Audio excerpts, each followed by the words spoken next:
You're listening to the Back Home Network, presented by Home Field Apparel.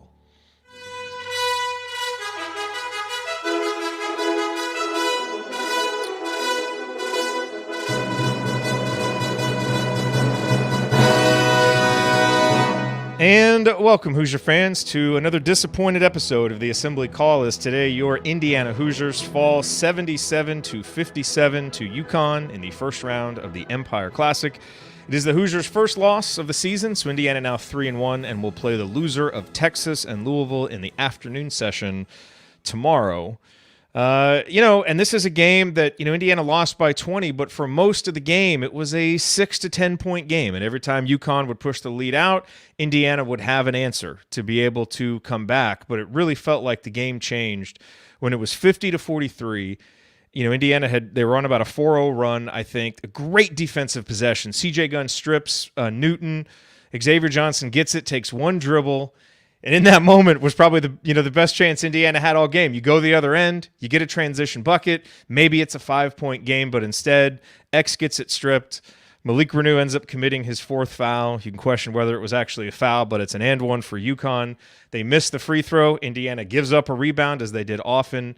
UConn ends up scoring. It's 54 to 43, and it really felt like that was kind of it for Indiana, the knockout blow. Just a huge, really potentially 6 or 7 point swing for UConn right there. And that helped to seal Indiana's fate. I'm your host, Jared Morris, here with the coach, Brian Tonsoni, and Ryan Phillips. We are going to break it all down for you on this edition of the Assembly Call IU Postgame Show. And let's start this show the way we start every show, and that is with our banner moment. And, you could talk about the moment I just said as the banner moment, where you've got a chance in the second half, a transition opportunity to go down 5, but the Hoosiers blundered it. I thought the time when I felt the best about Indiana was the end of the first half. UConn had built a 35-21 lead. It really felt like things were going downhill and that Indiana might head into halftime, really without much of a chance. And I thought the 7-0 run Indiana went on from that point really showed a lot of, mental toughness and some playmaking. CJ Gunn, who had missed 2 3-pointers, he gets the ball, hits a little mid-range shot to cut it to 12. He wanted that shot, and it was nice to see. Next possession, Malik Renew gets it, stays strong, gets fouled twice, ends up making both free throws on the free throw opportunity. That cut it to 10. Then great D by CJ Gunn, which was a theme today. He contains Newton, switches, he stays attached. Trey Galloway ends up getting the steal. That leads to free throws from Mbako on the other end. And the half would end with Malik Renew once again getting it, spinning, getting fouled, scored. And so it turned that 35-21 lead for UConn into a 37-30 halftime lead. And it was nice to see Indiana battle back, nice to see some of the playmaking and defense that led to it. But unfortunately, in a 40-minute game, this UConn team was just better.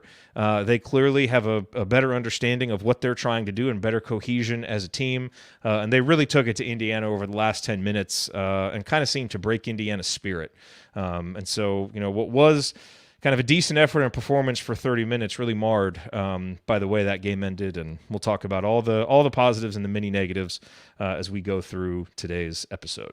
All right, with all that said, let's talk about our presenting sponsor. Home Field Apparel, wear one for the team. Yes, our banner moment, as always, brought to you by our friends at Home Field Apparel, now in their 7th season sponsoring the Assembly Call and their 3rd as the presenting sponsor of the Back Home Network. As you know, Home Field has the largest collection of vintage IU apparel that you will find anywhere, and since IU is their flagship school, you always know that you're going to get high-quality gear, and when they try new stuff out, it's usually Indiana stuff first. So from the snapback hat to the bomber jackets to the crew necks, all that, and they even have specialty, projects or specialty items for projects we support, like Hoosier Ticket Project. I'm wearing my Hoosier Ticket Project shirt today. That was purchased via Home Field Apparel, and some of the proceeds went to support the great work that Hoosier Ticket Project is doing. So make sure that you go to homefieldapparel.com, whether you're shopping for yourself, for another IU fan in your life, or just anyone who appreciates, college sports, because they have something for everyone there with over 150 schools. Do your Christmas shopping there, knock out, a whole bunch of names on your list in one trip. The website is homefieldapparel.com. The promo code is HOME23, and that will get you 15% off your first order. But pay attention, they have a Black Friday sale going on right now where you can get 20% off your entire order by using the promo code Black Friday. So sometimes you want to use that instead of our promo code. So use that Black Friday promo code, get 20% off. Pay attention to their socials. Pay attention to email because there's always cool new promotions and discounts and ways for you to save money. So once again, the website, homefieldapparel.com. Wear one for the team. All right, well, it is time to move the ball, find the open man, and get some opening thoughts from the rest of our team. Coach, we will start with you. It is Tonsoni time. What's on your mind? I just think this Indiana team is a huge work in progress. You're going to, whatever fan you want to look at, and you're probably right in both the positives and the negatives. A lot of this falls on what I believe coaching and scheme, and a lot of it falls on players not playing up to their capabilities. But this was overall a bad effort. Not effort as far as playing hard. I thought the guys played hard. But it's just not good right now, and that's where I, rest on it's a work in progress. What Coach Woodson wants this team to do, they're not doing. Is that the players? Is that the coaching not getting the message across? But they are not doing the defense or the offense that Coach Woodson kind of wants. Whether we like the defense or like the offense or not, they're just not. It's just not happening. You saw a lot of technical things that UConn did tonight to take advantage. The pick and pop, switching 1 through 4. They got 8 points in the first half off this confusion of switch the pick and pop. And then you saw Wright State do it, and you saw UConn do it. They're back cutting, 45 cutting the slot, the nail guy, and really putting a lot of pressure on the slot defender. And it's out. It's out, and college coaches are creating. But Mbako got beat on a back door. Trey Galloway got beat on a back door. C.J. Gunn got beat on a back door because they're at the nail. They're at the nail watching the ball. And so if the players aren't doing it right, then they need to do it right. If it's a bad scheme, then the scheme needs to change. But it's not working there, or a heck of a lot of dribbling on offense versus ball movement. And, what do we have, 20 points or so in the second half, 25 points in the second half. It's dependent on taking advantage of double teams and players playing out of their mind. And we had that in the first half. That's why Indiana was in the game. And in the second half, we didn't have that. So there's a lot to be critical of, I think, of this Indiana Hoosiers in games like this. Doesn't mean the season's over. They can get better. They showed it last year, losing to Arizona and Kansas, and then getting the 4 seed. So that's what we got to hope for. All right, Ryan, over to you. Plenty to rant about. What are you going to choose? You know what the most disappointing part of this is that for 3/4 of the game, UConn didn't play even close to their potential. And other than Tristan Newton, they were having issues all over the floor. Offensively, defensively, they were solid, but it's because they had a 7-footer at the back. My problem with Indiana right now is what it's been, and that's that the scheme, I don't think, breaks other teams down. They're so reliant on individual players breaking other teams down, which is, quite frankly, what you expect from a guy coming from the NBA, where it's skill versus scheme.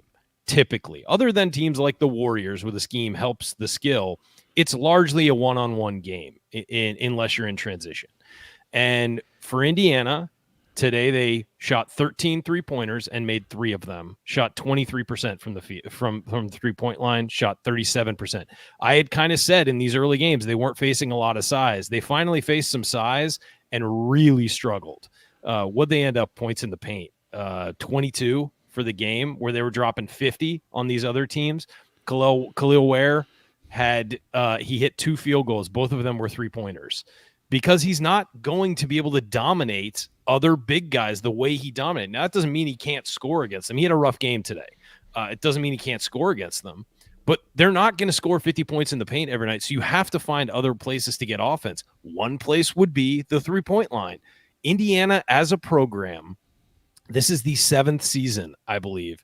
They have not prioritized the 3-point line. They have not prioritized shooting, whether it's in recruiting, whether it's in the way the scheme lines up. Archie Miller didn't do it. Mike Woodson does not seem interested in doing it either.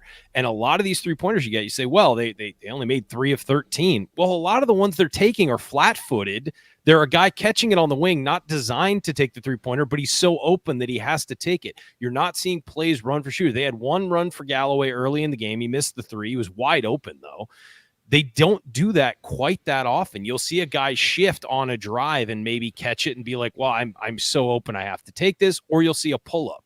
That's pretty much it. Both of Ware's 3-pointers were, he was standing out there with a ball and the guy was giving him so much room, he had to take them both, the ones that he made. And so I just don't see how we're this far in 3 years. Mike Woodson has seen the college game. He's talked about wanting to spread the offense out, and we just don't see it. It's so paint focused. And when they face a team like this, or a Michigan State, or a Kansas that's big, or whatever, it's incredibly easy to guard. They finished with 0.877 points per possession because it's not difficult to guard a team that can't shoot and a team that doesn't shoot. And so I don't know what it's going to take. They have more skill this year, like talent-wise, pure talent-wise, but nobody can hit open threes. Nobody's getting open threes. They're saying they're shooting more long twos than they are threes, and I just don't get it. I don't get what you're trying to do here, especially against a team like UConn. And you just say it about UConn. I know they just won the national title, so it's not a huge. And again, they lost some guys, but they still have a ton of talent there. They're a better team. They're better coached. They have a better scheme, and they have a better, as Coach said, understanding of what they're doing. And that's why you lose by 20 points in this game when the other team didn't play its best for most of the game and then kind of put the hammer down late. But it never felt like Indiana was going to win this game. And UConn was just the better team by far. And right now they're a better program. Yeah, and they were without, one of their most talented players also, Stephon Castle, which has kind of been a theme for Indiana in these games with opponents missing, some of their best players and Indiana still struggling. Coach, I thought, we'll talk more about Khalil Ware and Malik Renew, who had their challenges, but obviously they were still the most productive part of this Indiana team. What we really saw today was just how far behind Indiana can be against really good teams in the backcourt. And look, I think it's terrific that Xavier Johnson even played. I mean, given how scary that injury looked from a few days ago and some of the early rumors that were going around, you didn't know whether we'd see him for another month or two. So just seeing him back out there and mostly looking physically okay was great, but he did not play well. And it's tough to expect a great performance from a player who didn't practice. But, in his 14 minutes, he gives Indiana 4 points, and he continues to struggle, I think, to kind of figure out his role offensively. He had 1 assist, 2 turnovers, a lot of aimless dribbling, and just not really able to kind of be the floor general type that we've seen from him. Trey Galloway, I thought, tried his best, and scored 10 points. But, you see some of his offensive limitations. And without a guy like Mackenzie Mbako able to get going, the offensive options, especially with that starting lineup, are just so limited, Coach. And so Indiana, as we talked about, you're able to dominate inside against those other teams and make up for it. But in this game, you had to get some help, some perimeter scoring. And from that starting lineup, 16 points total from those 3 guys, it's just not going to get it done against good teams. And so they simply – and is it a little unfair? Like, is Trey Galloway probably better served as a 6th man or an energy guy off the bench? Yeah. But this is the role he has to play. Yeah. This is the role he has to play for this team. And right now you're not getting enough production. And that's probably the biggest area for growth, but also the biggest area for concern because there's no guarantee that it will grow or get better in any consistent way. Yeah, the guard play has not been up to par for Indiana, and you have a 6-year senior who did not play well. And again, credit for him rehabbing and coming back, and maybe that had something to do with it. But he pushes off kind of hard there to get the 3rd foul. He's got to be smarter than that as a 6-year veteran, and that limited his playing time. And yet Indiana was only down 7 until that point, the banner moment point, where he turned it over. He's got to realize he got to rebound in traffic and not put the ball back behind his back half. He's got to keep the ball in front. Those are things you expect from a 6-year senior. And when you're not getting them, but the overuse of the dribble in the Indiana offense needs to be evaluated by the coaching staff. It is one pass and dribble, trying to get an advantage. There's one and that this whole weave thing, that the weave is there to get a switch. It's there to get a switch against switching teams to get the matchup you want, so then you can drive. When teams aren't switching, there's no need to do the weave. It is unbelievable that we do it when they're not switching.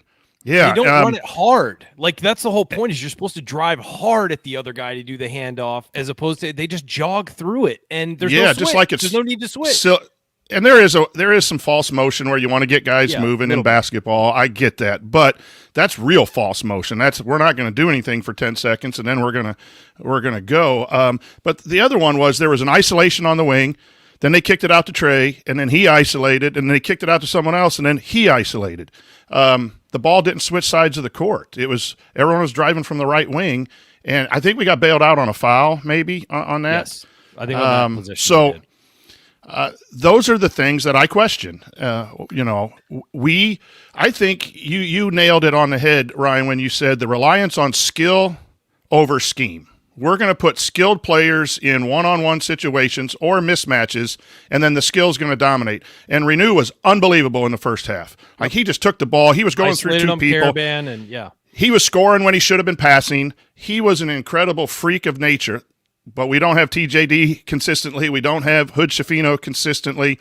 And I don't think Renew can do that. He had a really good matchup against Carabin, and I will give credit to Coach Woodson for utilizing that. Yeah. But really – if that's not there, we're down 30 points at the end of the game. So it is an over reliance on skill, in my opinion, rather than scheming and coming up with creative ways to get less skilled players in the best position to score the basketball. That's the concern, is the creativity that's needed when you don't have 5 all-stars or 2 pros on your roster.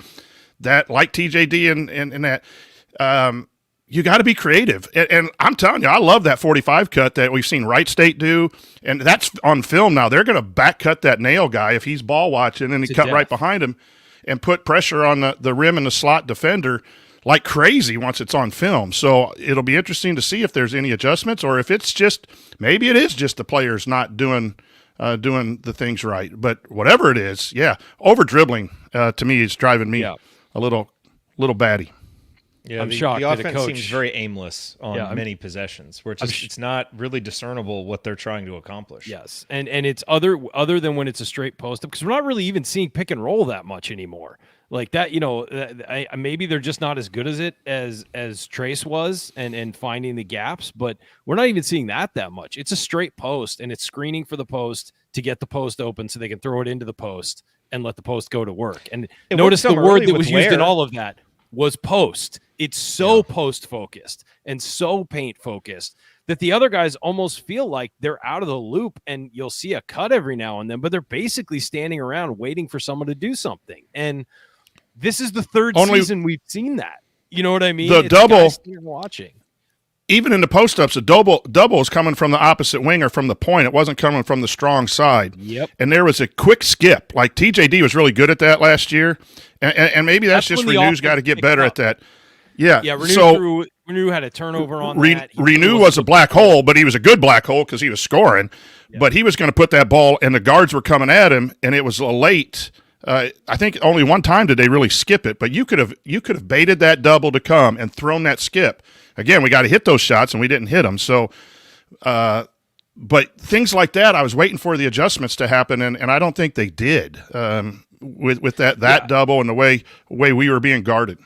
Yeah, look, I know the defense is an issue. I thought the defense, while they were making mistakes for most of this game, they played much harder in this game. And it might be the competition, the moment, whatever. They played a lot harder, and they were recovering. You saw, Mbako is and Jay Williams is 100% right. He's too straight up and down when he's playing defense, but he was at least trying to get back on most of those positions where he was out. I mean, there was one they highlighted where he kind of stopped playing after he got beat. But in general, these guys were moving a lot better. They were trying to, and I guess you get more energetic when you're playing a top team like this. And so it wasn't great, but it was an improvement. The rebounding, awful. I mean, we'll get into that. But the thing is that even if all of that was perfect, scoring 57 points against a top team ain't going to win you anything. It just isn't. And so that, to me, while you need to defend, you need to rebound, the offense just doesn't give you a chance against top teams, in my opinion. And unless these guys can just out-talent everybody, that's what's going to happen. And last year, Trace Jackson-Davis and Jalen Hood-Schifino out-talented people. And so they covered up a lot of errors with the scheme is. And then we heard the scheme's going to change. It's going to be different. We're going to spread it out. There's more movement. All of this, it looks exactly the same with different players. And those different players, while I believe they're more talented across the board, they're not better college basketball players at this point. And so that's exposing you against good teams, and it's going to expose you against big teams. And there are a lot of big teams in the Big Ten, and there's a lot of skill in the Big Ten. So you might be able to beat Northwestern with this, but against the top teams, the top half of the conference who you're trying to contend with, it's going to be real tough if this is how it looks and nothing changes. Yeah. You know, Ryan, you mentioned the rebounding, and that is the last thing I want to mention here in segment one. It's just too important to save for inside the numbers. I mean, just the raw rebounding numbers. 44 total rebounds for UConn, 15 offensive rebounds. Indiana, 22 rebounds, 4 offensive rebounds. And Coach, with a 7-footer too, like. Well, you know what, and yes, I mean, and Khalil Ware, he had 8, so he was actually the least of Indiana's I'm not complaining problems. about him. I'm just saying, you think you have. You know who's next highest on Indiana in rebounds? Team with 5 rebounds, because Malik Renew is the next highest individual with 3. And Coach, one of the things that we always like to look at is, okay, when Coach Woodson makes a statement in the post-game press conference, clearly that's something he's thinking about, is probably emphasizing privately as well. How is that executed? And one of the things that he talked about was how poor the guard rebounding was. And you saw it today. Xavier Johnson plays 14 minutes, gets no rebounds. Trey Galloway plays 36 minutes, gets 1 rebound. Mackenzie Mbako plays 23 minutes, gets 1 rebound. CJ Gunn, who did a lot of good things, I thought, today, played 20 minutes, got 1 rebound. That, I think, is a little bit concerning, for that to be an emphasis and to see no growth and improvement there. And it doesn't, let Malik Renew off the hook for not getting more. But, again, Xavier Johnson and Trey Galloway are your leaders, and they've got to step up and just do better in those situations.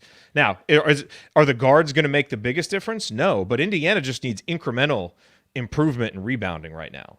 I mean, they're so bad just in terms of attacking rebounds, not watching the ball while it's in flight. It's a massive concern. And again, when you're bigger than a lot of the teams that you face, as Indiana's been these first 3 games, you can still win. Against a team like UConn, you're going to get obliterated on the glass. And when you're not making threes and you're giving up that many rebounds, the math gets so very hard. Very difficult. To even compete.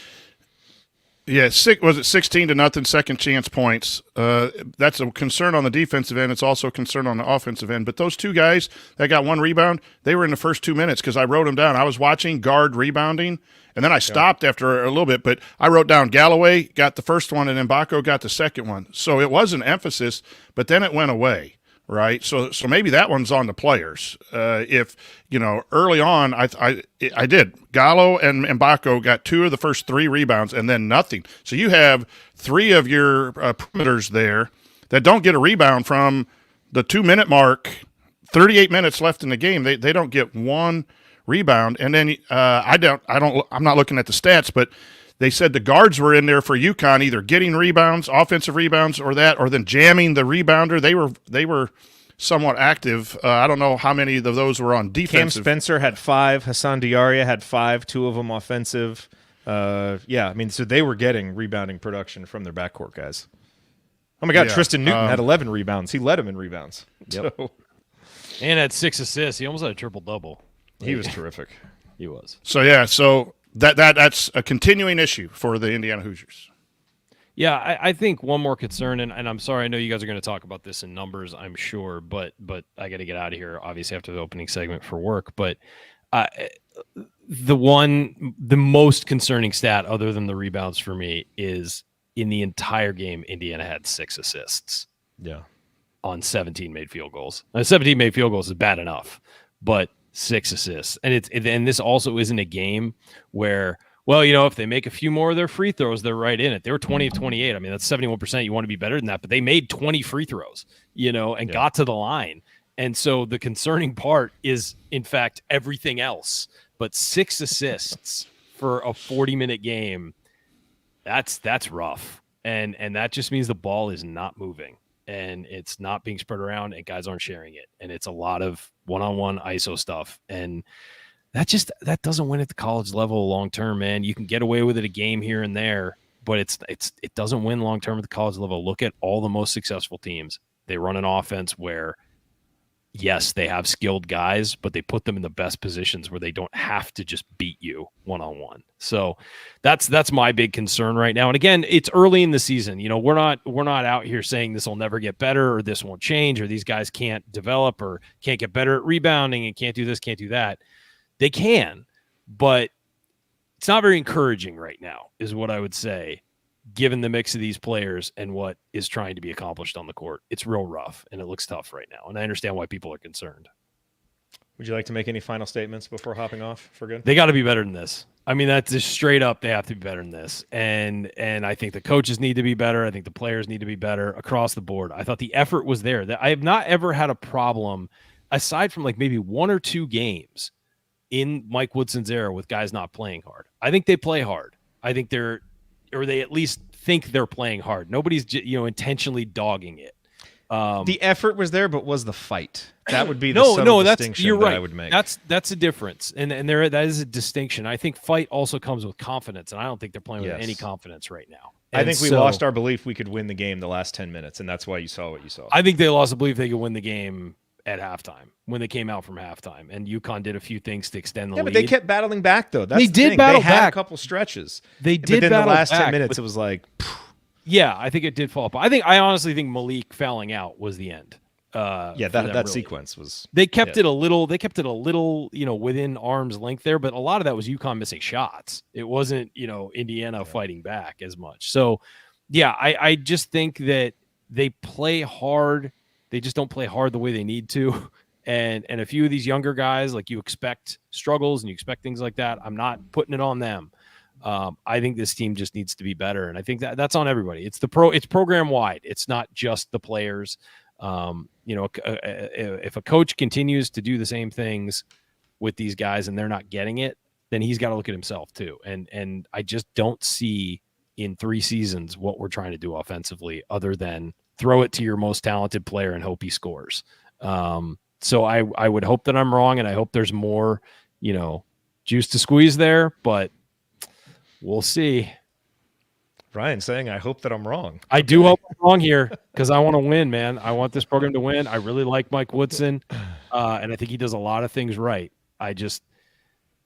We said Archie Miller needed an offensive coordinator for years, and I'm starting to feel that way about our current coaches. I know, and you don't even have USC football as a security blanket right now. So, I mean, God. you're really kind of let's not out there. Can we please struggling? Way to Jared. Also, when I see him in person, he's give me a paper cut and pour lemon juice on it, like just dump some salt on it as well when I'm not looking. I mean, the rest of us are watching Indiana football, so it's not I watched Indiana football too. I get them both right now, Jared. So thank you.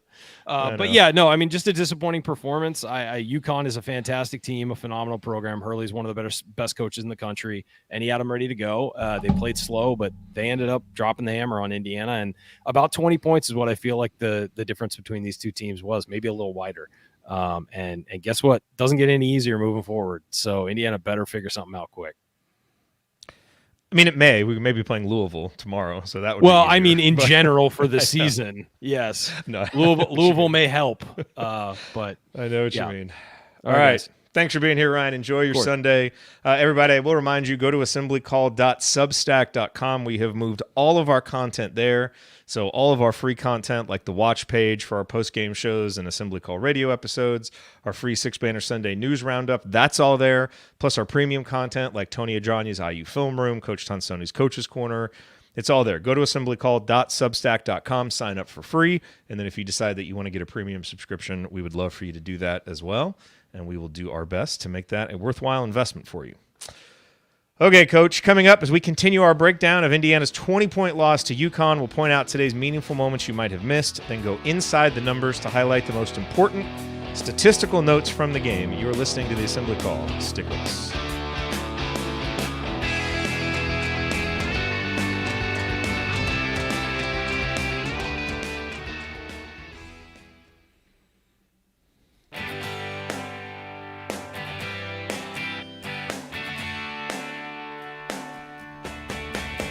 This is Verdell Jones. What's better than an epic buzzer beater?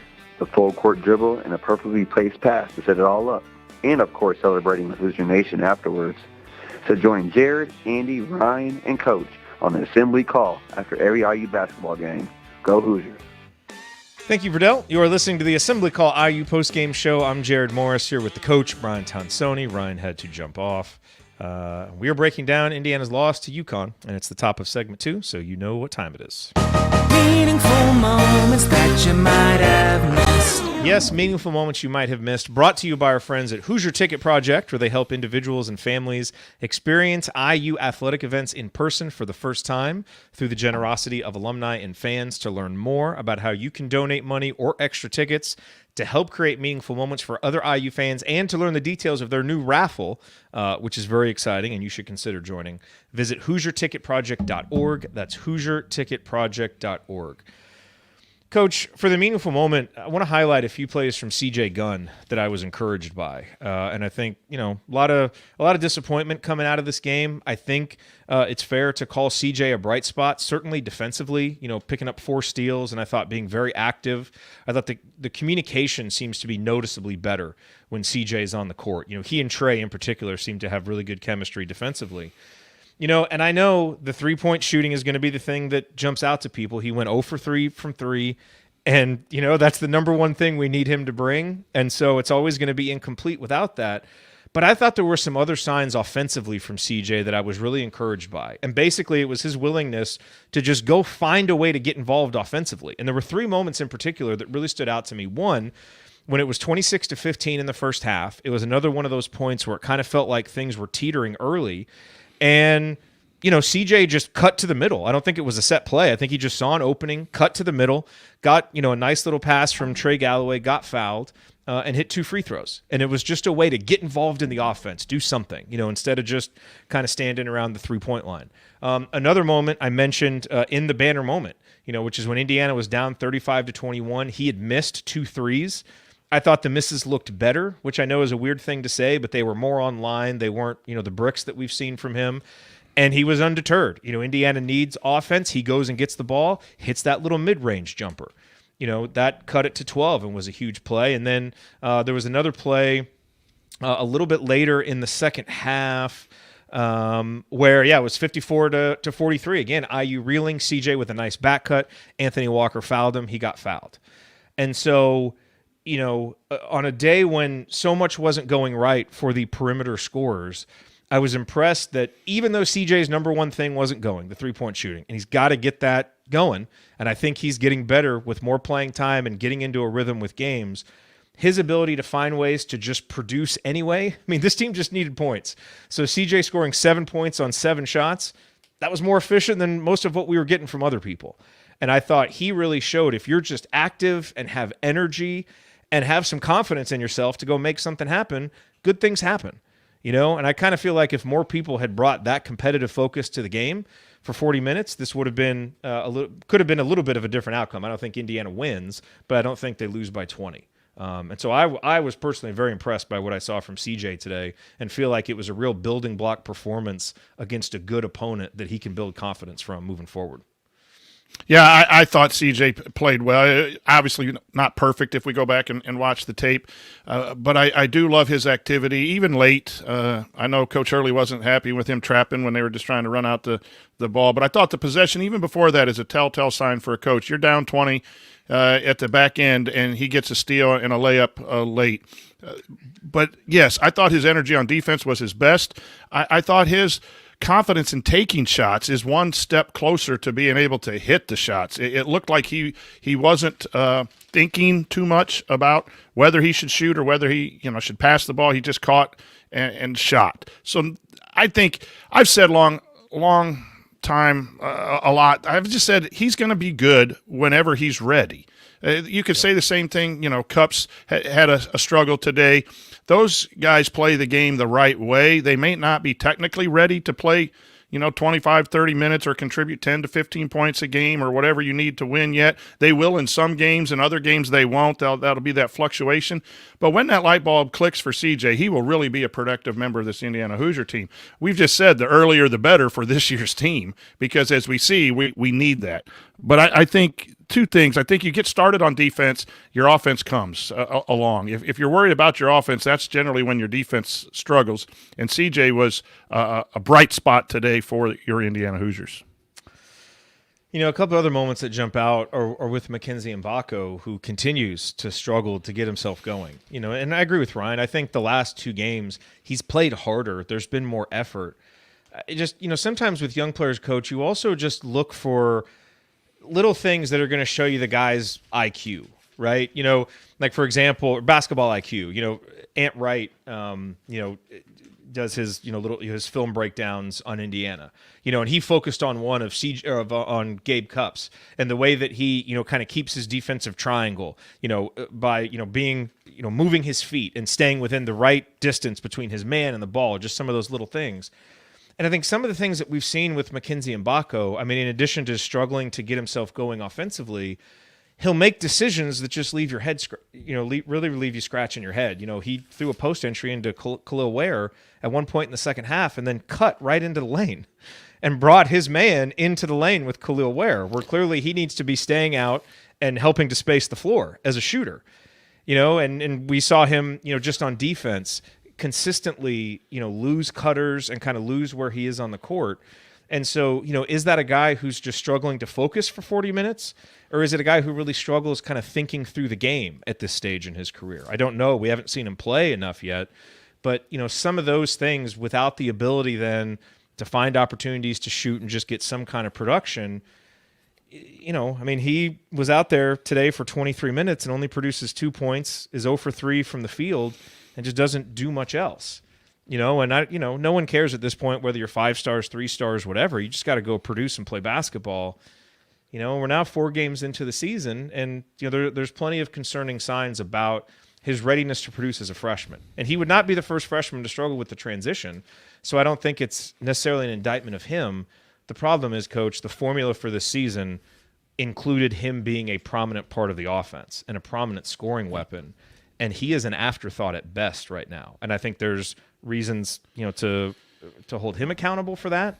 And also reasons to think that maybe the offense could do more to help get him going for a guy who clearly doesn't have any comfort level right now with what he's supposed to do offensively. Or defensively. Let me clean up one thing.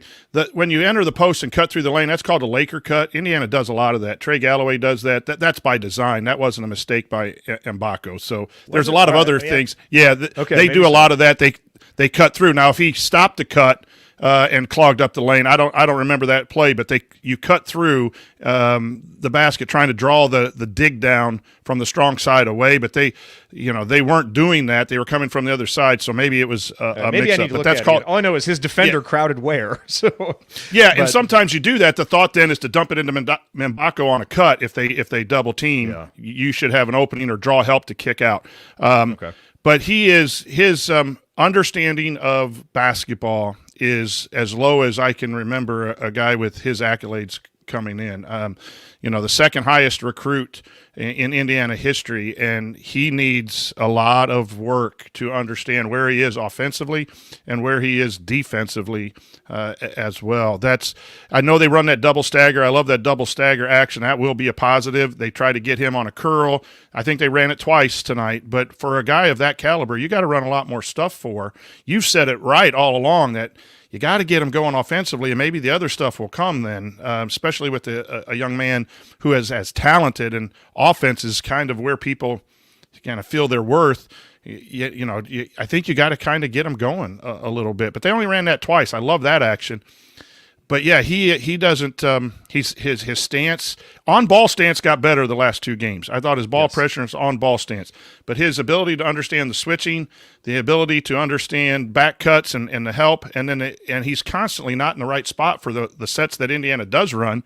You constantly see X and Trey telling him where to go, and I think there was one, that little cross screen action at the bottom where the guard cuts through. He came off that. I'm not sure he was supposed to be there. So it clogs up. And then the collective effect, we've talked about this texting, that when you have, I think that's part of the reason why X and Trey are struggling right now, because they're trying to take care of so many people. And when you're on the basketball floor, you have to do your job. You can't do 4 people's jobs. And the credit to Trey and X right now is they're pointing people out. And I think that's why on the defensive end, those guys are getting driven, because they're worried about communicating on the switch. They're worrying about getting Mbako in the right spot. On offense, they're doing that.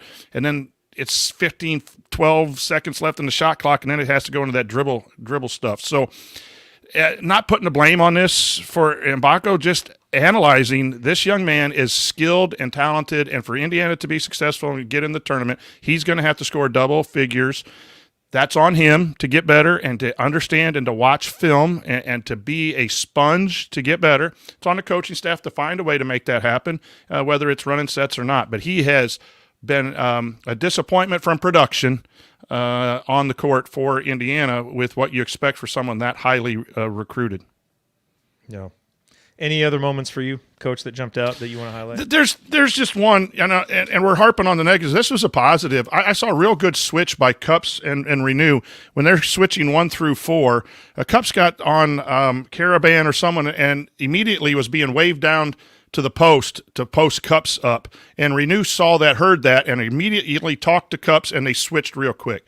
Like those two guys, I think are bright spots. Physically, Cups was overmatched tonight and will be in some, but that was a great communication out there in the first half. I wrote that down because those are the little things when you watch on film as a coach, you're like, that's smart basketball. That it wasn't an on-ball switch or anything. It's just a disadvantage, and they switched real quick and stopped an action that they were going to have the mouse in the house with Gabe posted up. I thought that was really good. I do wonder a little bit about I know they're switching 1 through 4. They did it a little less with Renew in the second half, so they might have made an adjustment. But why are our 5s getting out on point guards? Sparks fouled a 3-point shooter. Ware got a foul reaching in on a guard. And then later on there was a 3 hit when the 5, I think it was Sparks again.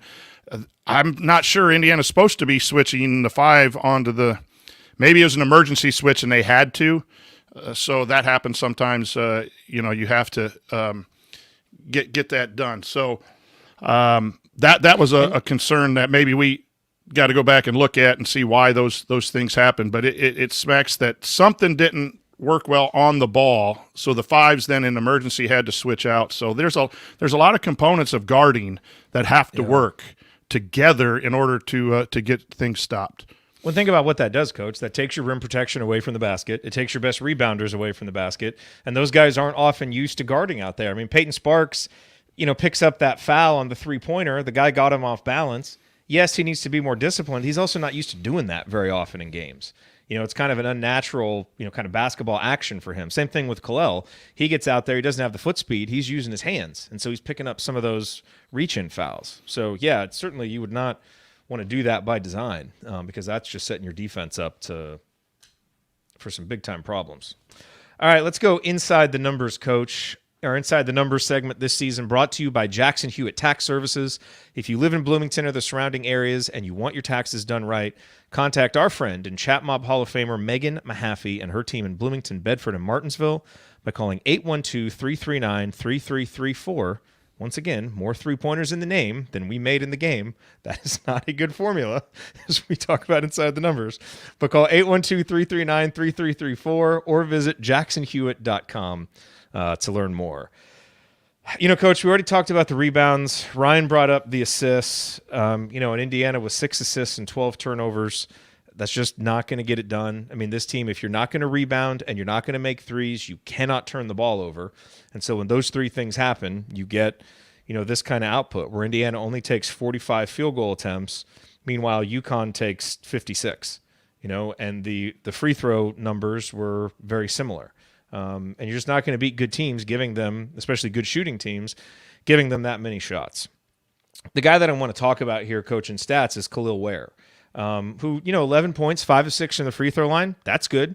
2 of 4 from 3-point range. That's good. I thought some of the little, ball screens that they ran out top in the first half, they had that little sequence where that was kind of working, and he was able to get some of those threes. So that was good. But then, obviously you break down those numbers, Kalel 0 for 6 on 2-point field goals. It was a big question coming out of those first 3 games. Can Kalel Ware be this guy?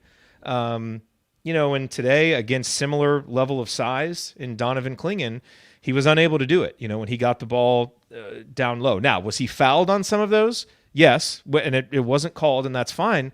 But that's the difference in games like this. There are going to be games where they're allowing a lot more contact. You have to be able to play through it.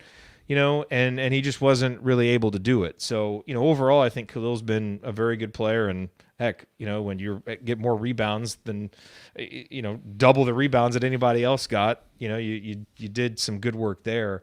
But this is and has always been the limitation of trying to run things through these two guys, Malik and Khalil. They're terrific players, but they need help. They're just not going to be able to dominate every game. And, Malik was 7 of 9 from Malik, but you're not going to win many games with Khalil going 0 for 6 from 2-point range.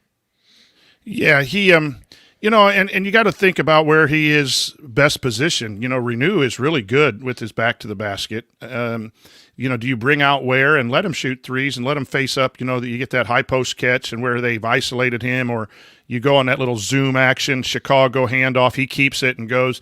He might not, against true size, be able to post up as strong. And I thought he went strong, and then all of a sudden it got in his head a little bit. I have no questions about his motor. I thought he played really, really, really hard tonight, and so I'm very pleased with Khalil Ware. I just thought when he got a couple blocked, it got in his head, which happens to the best of players. I think that has been a great addition. I think Coach Woodson has really worked wonders with him, and I think you'll see more opportunities for him. He's going to be better at 2 against people he can just score over or go through with the shoulder, but he had no room to operate, and he was out muscled by the strength of Kling, and that'll happen. Yep. I think we can still be very, very confident in all these guys, but really confident in Ware. Well, ladies and gentlemen, we have a special treat live from New York. It's Josh Paz making his debut on the Assembly Call here on the Postgame show. Josh, thanks for being here, man. What were your thoughts? You were in the arena, correct? I was in Madison Square Garden. Me and Emma were there. It was a frustrating second half. I think when the game turned, I don't know if you guys talked about this already, but just ended the presser. When the game turned was about 12 and a half minutes left is when Indiana had a great defensive possession. C.J. Gunn played probably the best defense he's played in his short time at Indiana so far. And Xavier Johnson, and Mike Woodson said this, he didn't just hold the ball. He tried to go, and that turned into 4 points for UConn, and Indiana didn't recover since. It was a great atmosphere, though. Can't complain there. What else stood out, just in terms of observations of individual players, or, what was the most notable to you being there in the arena? What I noticed today, Jared, was that Mackenzie Mbako was much better defensively. Yes, he had that lapse at the start of the second half, but he was much more into the game in the first half. Second half, he didn't get the minutes that he probably deserved, in my opinion. He got more minutes than he has in the first 3 games of the season, but he was pretty good defensively. Okay. Very nice. Very nice. I asked you, Josh, I asked you just real quick, did you see anything off the ball about the wing rebounding? When you and I texted this morning, I asked if you could watch that. Sometimes that's not caught on camera. The camera follows the ball, and then you see the guy get the rebound. You don't see anything. What were your thoughts on the off-ball rebounding as Indiana was out-rebounded 44-22 in the numbers segment here? Well, not only was the camera caught ball watching, the guards were as well. They were very, very poor. Trey Galloway even said, he goes, 1 rebound's not good enough for me. And he said for everybody. And with the intensity of Xavier Johnson, I think he only had, 13 minutes played today. That he brings that energy. He pushes those guys to rebound and get more into the game, not just watching the ball. And his absence was very much present in that. When he wasn't on the floor, it was rough to watch defensively. All righty. Josh, can you stick around, do some game balls and Hoosier Hustle with us? Oh, yeah. Cool. Yep. All right. Coming up on the Assembly Call, we are going to hand out our Game Balls and Hoosier Hustle Award, and we'll discuss some lingering questions, because there are many lingering questions coming out of this game, and then we'll look ahead to what Indiana has coming up tomorrow. That is all next on the Assembly Call. Stick with us.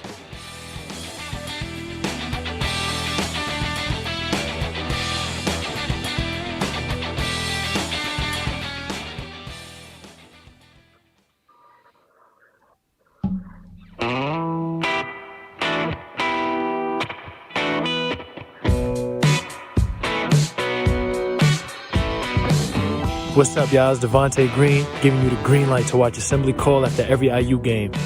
Just don't listen to their opinions about shot selection. Remember, you miss 100% of the shots you don't take. Go Hoosiers.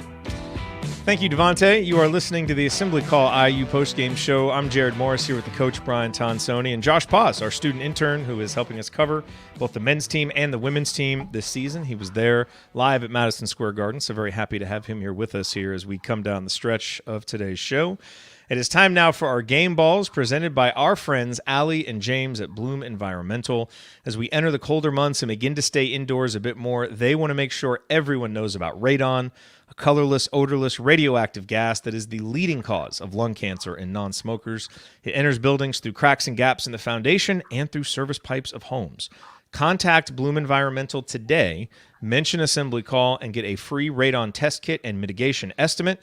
You can learn more at bloomenviro.com. That is bloomenviro.com.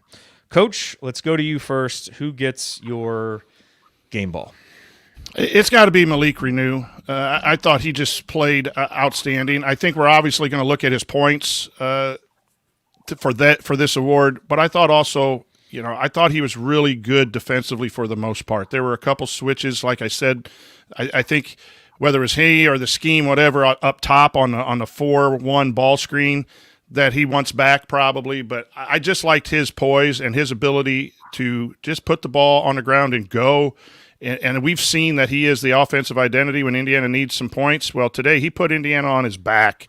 It didn't work out, but for 30 minutes it kept Indiana within 7 points. Without that, it would have been a blowout earlier. I just really think he is playing really good basketball. I thought he did today. Obviously, the fouls accumulated late. He kind of got a tough one at that moment that you and Josh both mentioned, that key moment when he was just trailing the play and kind of got caught up for that foul. So that's still something he has to work out. But I was really pleased with his performance on the big stage. Yeah, and look, you'd like to get more than one assist from him, better than a 1-to-3 assist turnover ratio. You'd like to get more than 3 rebounds. The fouls have been better. His foul rate has been much better coming into today, and today he kind of reverted back to some old habits and got caught in tough situations. But it's clear. I mean, the offense is pretty much rudderless when he's not out there. He is the guy that Indiana runs things through, and that, everybody seems more comfortable when he's on the court. And I'll add 3 blocks and a steal. He was by far the most active Indiana defender just in terms of being disruptive. Well, in addition to C.J. Gunn, who I'm sure we'll talk about in the next segment. So my vote is for Malik as well. Josh, do you want to add anything on Malik or maybe toss in I don't really know who else you would give it to, honestly. There is nobody else. Maybe the fans in the first half. It was like Elite 8 atmosphere. Yes, the fans for traveling. It That's was right. Awesome. Yeah, but Malik was really good in those chippies, is what we used to call them, the short, the baby hooks. He struggled with that last year, and he struggles with it a lot.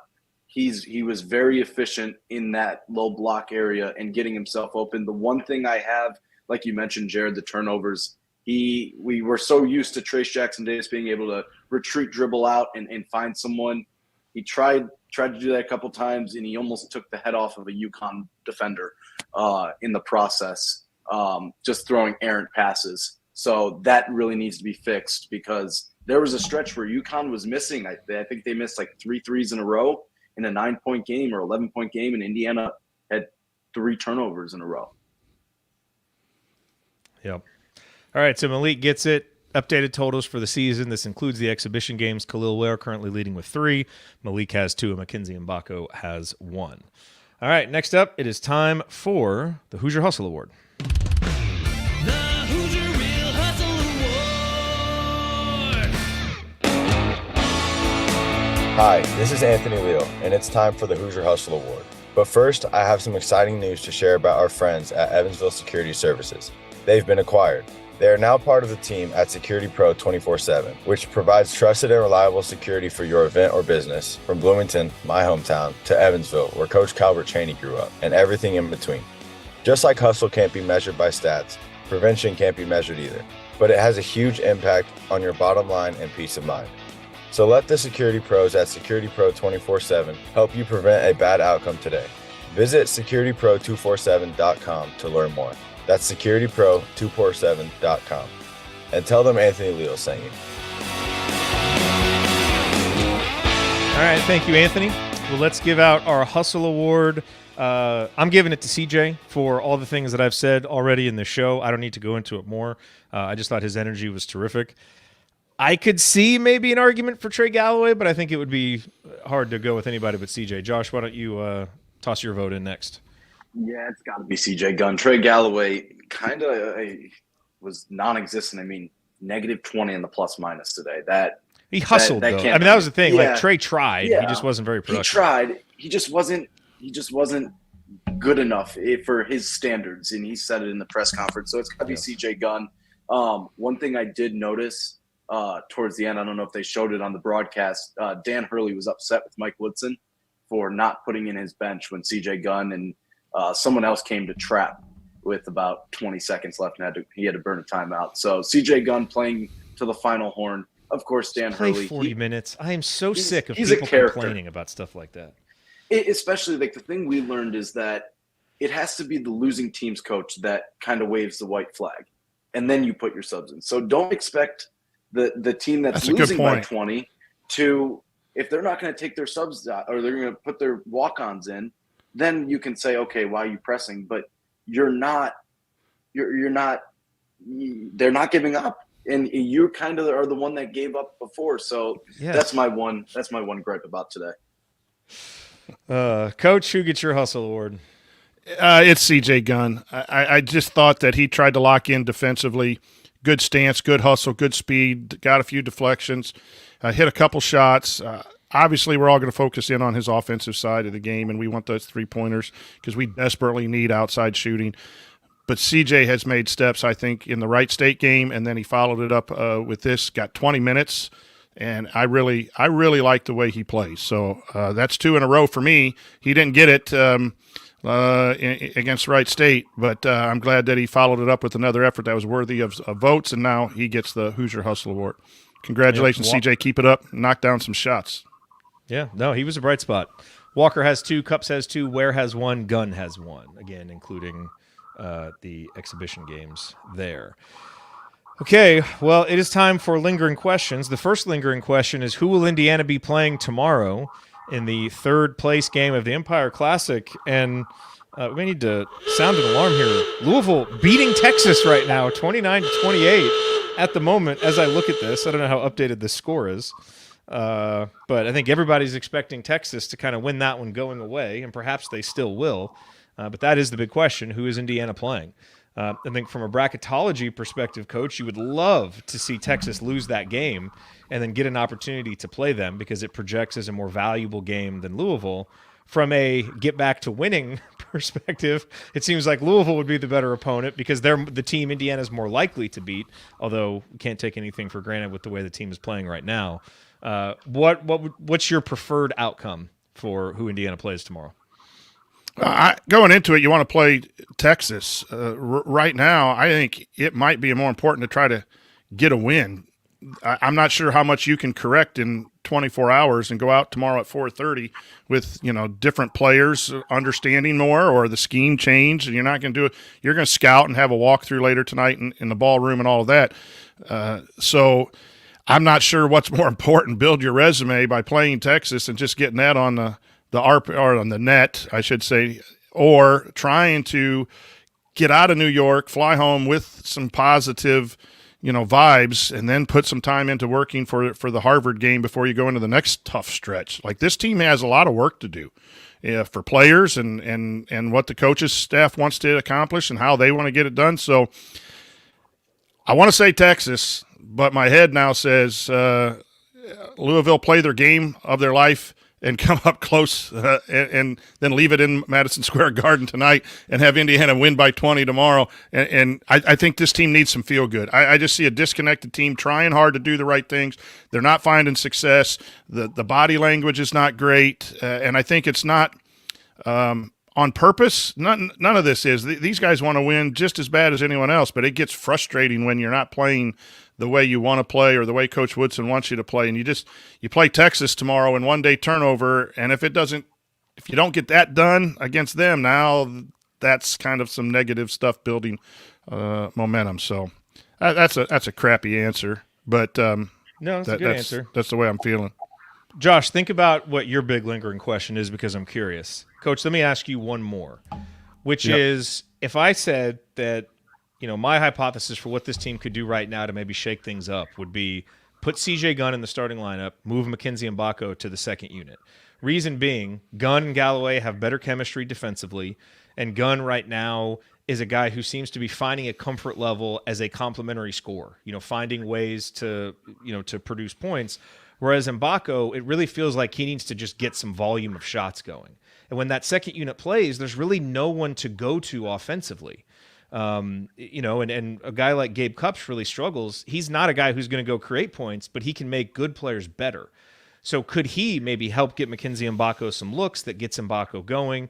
And and again, this is just who starts and how you would stagger in the first half. And then of course the second half, things may change, based on how the game is going. But I kind of wonder if that little tweak wouldn't put everybody in a better position for where their games are right now. And maybe you can help get Mbako unlocked while also answering some of the big offensive questions with that second unit. Because it comes in and you're like, where are they supposed to score? Maybe the guy who is the purest shooter on the team, that's a place for him to get some shot volume going. So I don't think it'll happen. I think it might make some sense right now based on where the team is. I think it makes a lot of basketball sense. I think you're spot on from a basketball sense, but sometimes you got to see, bigger picture, and we're running a marathon here, not a sprint. And so without knowing how that would affect Mbako's approach or CJ's approach, I think you don't want to be too reactionary to a 22-point loss to the fifth-ranked team who's defending champions, who's been with Coach Hurley for a while. And it was really a 7-point game. There's a lot of things that, not excuses, but with the foul trouble of your point guard and your best scorer, that's where it stretched out. I think you don't want to overreact now. But from a basketball standpoint, if this is what Mbako is going to do, you're going to have to do something, right? If it's not just sitting them down, talking to them and that. But I don't know what his mental makeup is. Is it too early to take a benching? So a lot of times, coaches, there are great basketball things to do. Yeah. But you got to think of the bigger picture. I think I've even said this on a show before when it comes to starting lineups. My staff, we had won a regional game, and we were going to play a team that was really big in a semi-state, and the suggestion was to take our point guard out because he was 5'7", 5'8". And I said, we've won all year with him. Like, we're not gonna take him out now. We'll take him out earlier. Maybe he only gets a minute or minute and a half, but we're not going to do that because I think that just upsets the whole preparation of your team. Yeah. So there are things where I think I would do that at some point in the next 3 or 4 games if this is the production level. There has to become a responsibility of production to earn a starting spot. So I think that has to be on the table. I'm not sure this is the right time to do it in between games. And this is where, as we always say, we come on here and talk about stuff, fully admitting we know about 5%. We can see the little iceberg peeking out over the water, and then there's all the stuff underneath it. And so I would not second guess Mike Woodson if he doesn't do that. It does just seem like something that would make sense based on what we've seen. Josh, what is your biggest lingering question as we look toward the immediate future of this Indiana basketball team? Okay, I don't know if you guys can hear the emergency alarms behind me outside because that's been going on for the last – I've been here 24 hours, I think. But I'm going to sound the alarm on Anthony Walker at this point. He's an experienced guy that just is not playing very well. Non-existent when he's on the floor. You almost don't notice him. He played 12 minutes tonight. His free throw percentage – or his free throw shooting was abysmal tonight. 3 for 6. He's getting to the line, which you can respect, but he's not converting. He was 1 for 3. And then defensively, I don't want to say liability, but he has been very rough. And when he's on the bench, he's not really a guy that'll try to boost morale on the bench and get his teammates going. It's kind of I saw on the broadcast or something, I think it might have been on a video board at the arena. He's just sitting there kind of shoulders down and the body language, like you said, Coach, has just today about 5 minutes left and then going into that under 4 timeout, it was just shoulders down, everybody just what was me and not a focused mentality. So Anthony Walker is my biggest lingering question because there's potential there, but we haven't seen that yet. And I want Indiana going back to like Louisville or Texas, which I think Texas has the lead again. That's a game where everybody needs confidence if you're going to play Louisville. There's so many opportunities throughout the year, not only in the conference slate, but in the non-conference slate for Indiana to get a resume-building win. This is one of those confidence-building wins if they can get one tomorrow. That's a really interesting one, Coach. I think Anthony Walker has been probably the most surprising player through 4 games. He's a guy that he was brought in here to play defense and kind of provide veteran leadership, and not really known as an offensive guy. And it really seemed like he's come in and he's kind of hunted shots. And you could say like, hey, maybe he's just trying to give the offense a shot in the arm and do something. But it really seems like he's playing outside of his role and he's not giving the defensive boost that you would expect, and look, this is a problem for a team with a lot of young guys trying to find roles. That's a problem enough.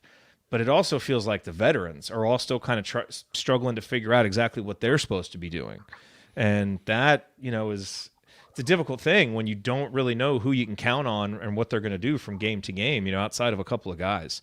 But yeah, Walker has been disappointing, I think, in his ability to impact things in a positive way. There may have been a reason he got around 10 minutes as a fourth-year senior on a Final Four team at Miami. We may be witnessing some of those, and maybe it was something else. But he has been very disappointing. And if you're for subs coming off the bench, if you're hunting shots, that's not the way to help your team.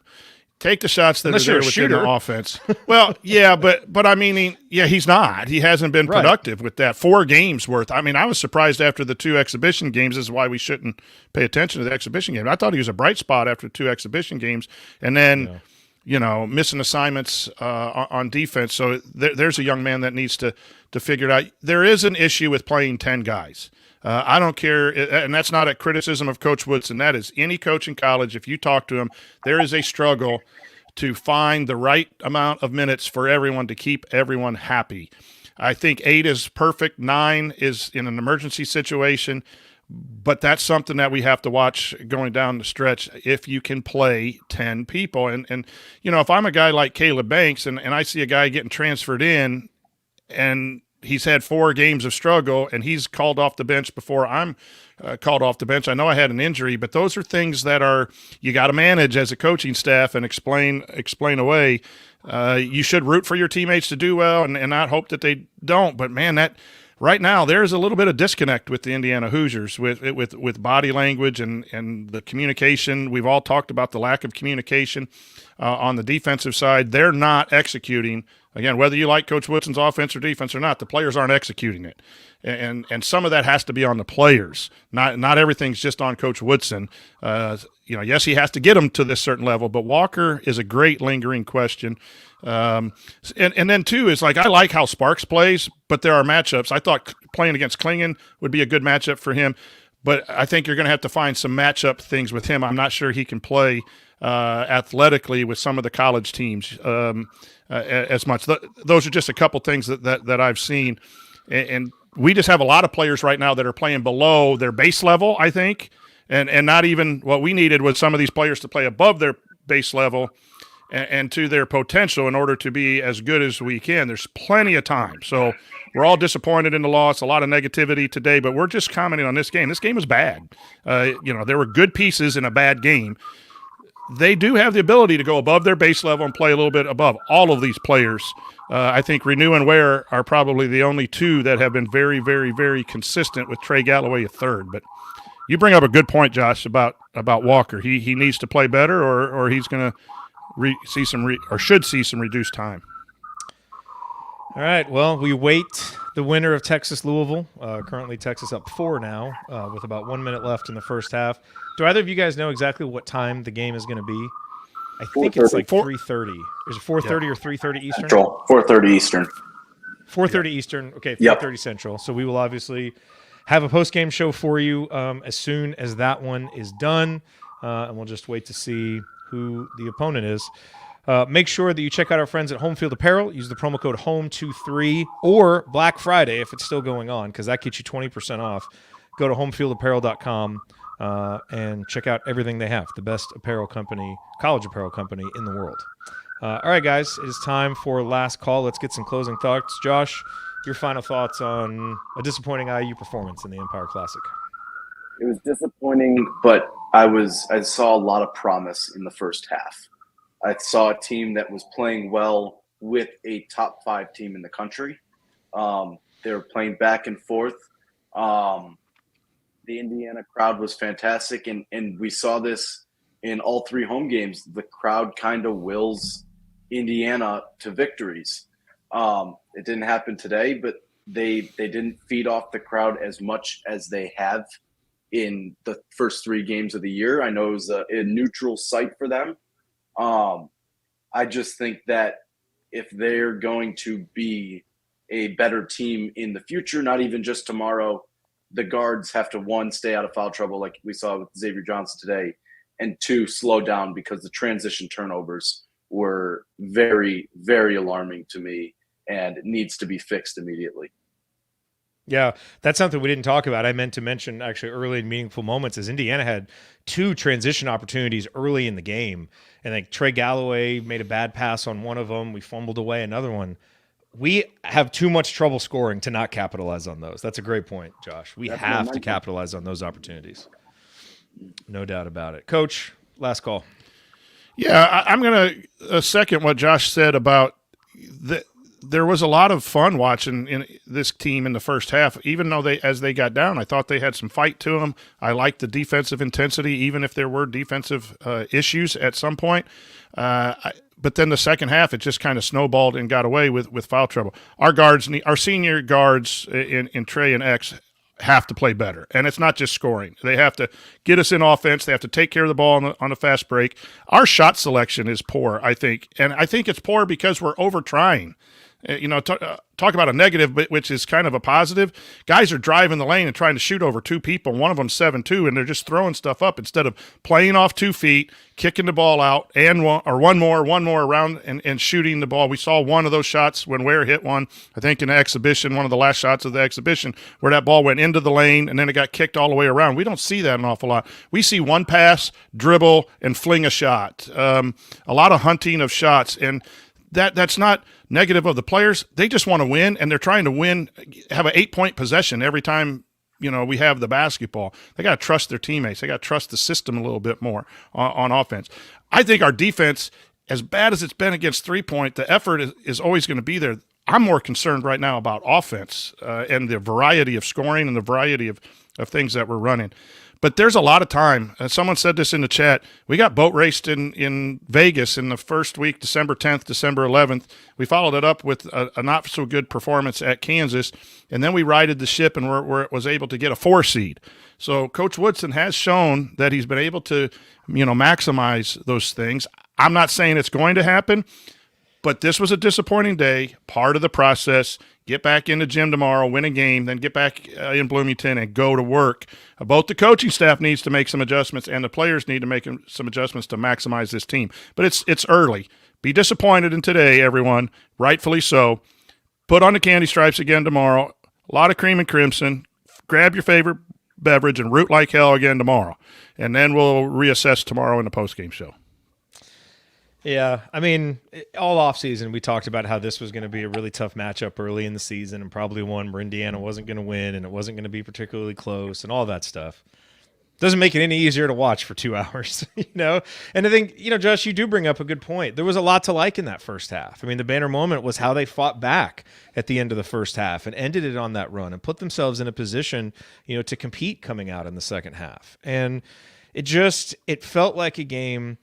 Even if Indiana had played better and executed its stuff better, it's still a game you're probably losing by 6 to 8 points, because Indiana just doesn't have the firepower in the backcourt and the trust. A guy like Tristan Newton, he was terrific, and kind of controlled the game. And then when you have Caravan and Spencer who are able to find and make shots, and we just don't have any of those guys right now.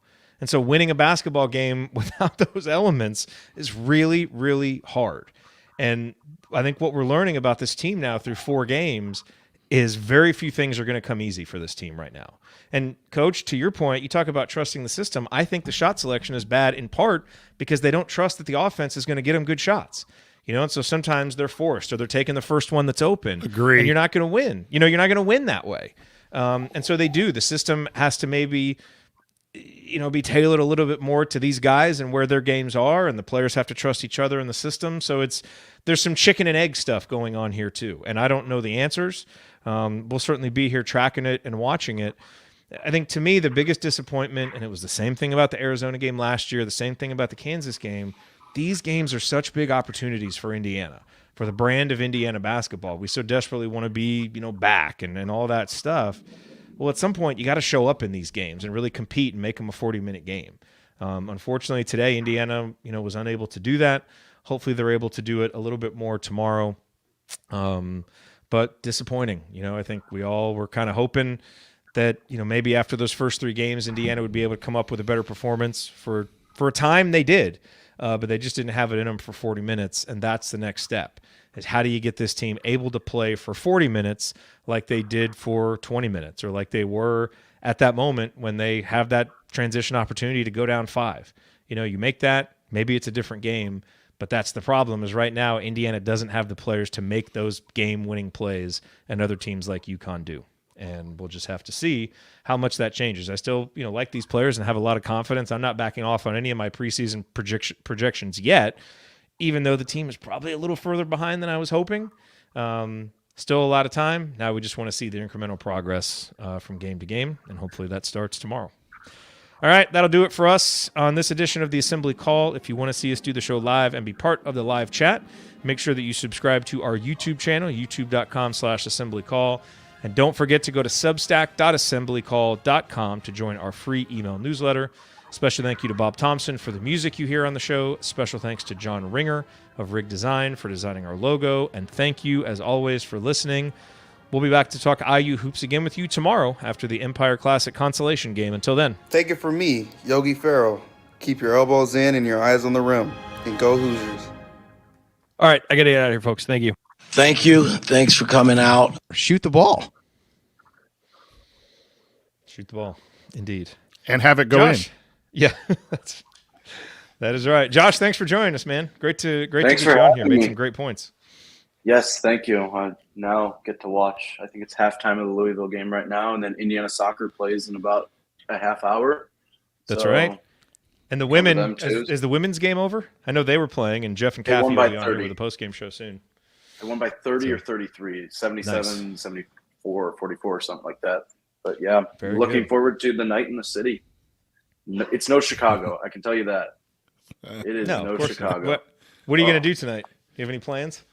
Well, apparently diners are really good here, and they're open 24/7. So we'll find our way to one of those. Pizza, I get to be Nice. judgmental and fold it up.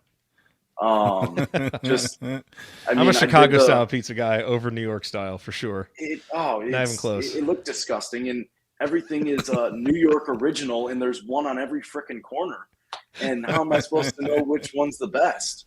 But we took the tour of the World Trade Center yesterday, and that Yeah. was the views up there were incredible. Oh, So man. I'm really I like this place. I don't love this place. I love Chicago. I like this Yeah. place. It's cool. Nice. That's good. Well, Well, good we experience appreciate for the you guys. you being on, and I'll send you a text of what I want you to look for off the court tomorrow. Mhm. Appreciate being Thank the you. eyes on the court. And hat tip to all the IU fans who were there. Once again, Yes. everybody's like, it's going to be a Yes. UConn home game. And yet I know Galen was tweeting that it seemed like it was about 70-30 Indiana to UConn. And Jay Williams on the broadcast.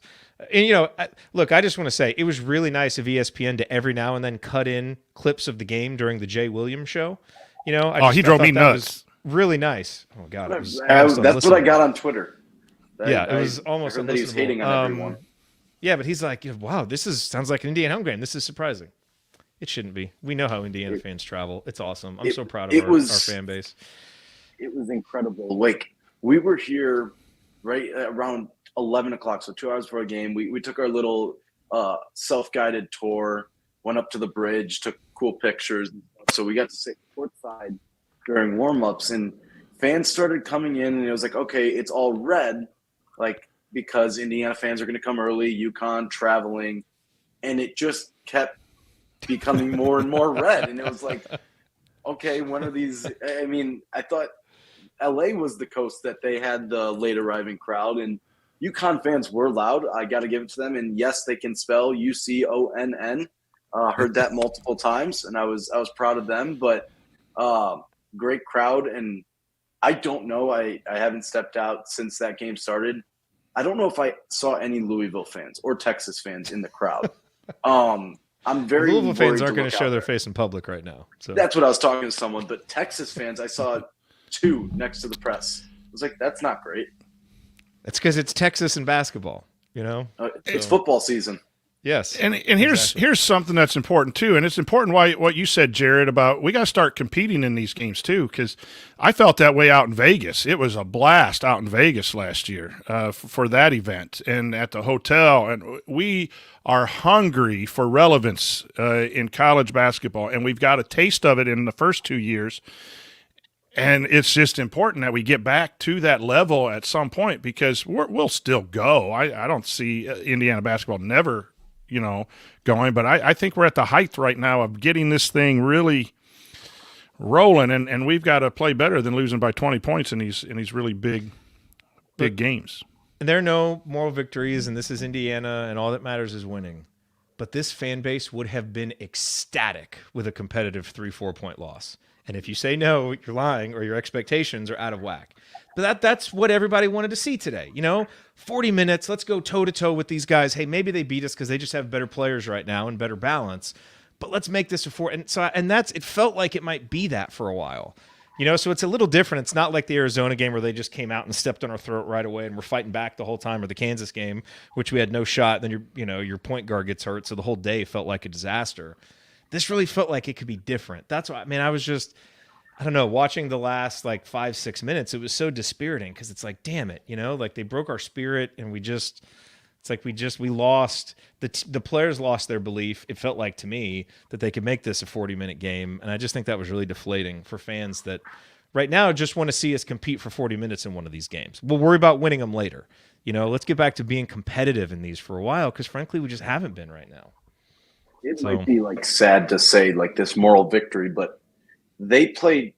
I'm actually content with the 27.5 minutes, all the way up until that turnover that led to 4 points on that possession for UConn. I was really content with that game. Indiana, they would get down by 14, and then they just go on the 7-0 spurt, and then it'd just be back and forth for that time. So I'm like the least moral victory person in the world. I'm Mr. Negative after every loss, but 27.5 minutes of solid basketball is what I'm going to take away today. Josh, you make a good point that we all probably need to pay attention to. There were faults. We could talk about the defense and the rebounding and maybe the offensive creativity. You're down 7 to the number 5 team in the country with the rebound, with numbers going the other way. I think that was at the 12-minute mark. So that's 28 minutes where you're there. And then that whole sequence got our best player in foul trouble with 4 fouls and had to sit and come back, and it kind of snowballed from there. You don't like that. There's no excuse. You're here to play. You play to win the game. But if you would have gotten beat 77-56, something like that, or 77-66, fouling late at the end, but we're not there. And then the questions have to be there why we're not there. But yes, I wasn't sure we would even compete for 28 minutes after the first 3 games, given the disparity of the program. So that's probably good to try to remember. All right. Well, I don't usually take advice from a college kid. I wouldn't take advice from myself either. This is always the struggle with the postgame shows. It's reacting to the moment while trying to keep the larger context in mind. This was a bad performance. It's never good to lose by 20. There's a lot of bad to take out of this. But I think you do make a good point, Josh, that there were some signs of growth, that if you're of the opinion that this team was going to take on water early and can get better, you did see some seeds for that kind of thing. Again, if this is a performance CJ Gunn can build on, we may look back at it and say, man, he got himself going against UConn, and that really changed what this offense was able to do. And so there are some of those things. So What if some of our players just played average games? X with an average game, Mbako with an average game. I know. Like all of a sudden, that's we have not hit full cylinders yet, or even 75% of what we can do. You never do in every game, but you'd rather, if you're going to have your struggles, you'd rather have them in November and December, and then play better in league play and be playing better down the stretch. Because then you have a shot, no matter what your seed. If you do get in the tournament, no matter what your seed is, you have a chance to pull an upset or two and make a run. We've seen that with 9 seed getting to the Final Four and last year and so forth. So, yeah, let's all try to be patient. It was what it was tonight. It wasn't very good, but there were. And McCaffrey just scored, so there goes my fantasy team's doing well. Let's just refocus. Grab some pie. Hey, grab a little dessert. All right, we'll figure out the schedule. Are you free tomorrow, Coach? And Josh, Oh, can you pop yeah. on again? Josh, can you pop on again? Okay. So at a minimum, we've got the 3 of us. Yeah. Very good. one Very thing good. I Emma's going to noticed, be writing the post-game email, so be on the lookout for that. She does great work. Literally right on the other side of the door. Oh, is she right over there? Yeah, it's interesting what you said about CJ, Jared. This could be that game. I've always thought, I think it was 2 years ago, Miller Kopp got fouled, and it was on the floor, but he shot a 3 and drilled it. And I thought, maybe this could be the turnaround. And that was Ohio State, and he really turned it around ever since that moment. So maybe this is that CJ gun breaking out party, like you said, and it'll be interesting to watch tomorrow, especially if it's against Louisville. And I don't know if here's another meaningful moment you might have missed. It was like late in the second half, and CJ was about to get a wide open 3-pointer, and a foul was called, and so he took it after the whistle and drained it. And you could just see on his face like, oh yeah, that's the one that goes in. But I'm telling you, he is such a rhythm shooter. He's a guy, like, I wouldn't be surprised if even just seeing that go through helps his confidence a little bit. He's just got to see some of those go down, and he's the difference between him, at least so far this season and last season, he's finding ways to be productive. Not just hustle, but he's turning his hustle into production. Now he's got to start making some of those shots. So anyway, I'm not backing off on that. Everybody's citing his 3-point percentages for his career and all that stuff. I get it, but I trust him, and I'll go down fighting for someone that plays as hard as he does. So yeah, absolutely. After the whistle. That's a good stat right there. Yeah, Emma and I looked at each other. He's 1 for 1 on threes after the whistle. And we just started laughing when he hit that 3 after the whistle. It's like, his luck is just awful. Oh man. All right, everybody, let's go enjoy some football, put up your Christmas trees, play some Christmas music. Let's go. Eat some pie. Eat some pie. It's all good. All right, Coach, let's regroup. Let's all regroup. Let's flush this one. Let's come back ready to go tomorrow. New York pizza. Lock that jaw. We got game tomorrow. That's right. Thanks, everyone, right. for joining. Josh, thanks for coming, Thank man. you. Good to have you. Thank you. Good to see you. See you. I'll see you guys See you, tomorrow. everybody. Yep.